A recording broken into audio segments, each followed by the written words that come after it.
If you have an increase, and then you decide to reduce the size of that increase, it's still an increase. You know, when you cut down to the chase, look, I think this is the question. If you ask the American people, is the federal government so efficient, so perfect, that it cannot absorb a slight reduction in the size of the increase because it's so efficient that every single penny is used perfectly, and therefore a reduction in the size of an increase, is devastating because we have such a perfect federal government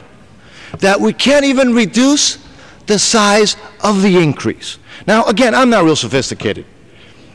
but back home, if you get an increase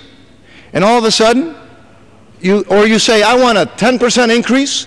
and if you have a real job, a normal job like most Americans, and they go to their bosses and they say, hey, I would like a 5% increase in my pay, and the boss says, I can't give you a 5%, I'm going to give you a 4.5%.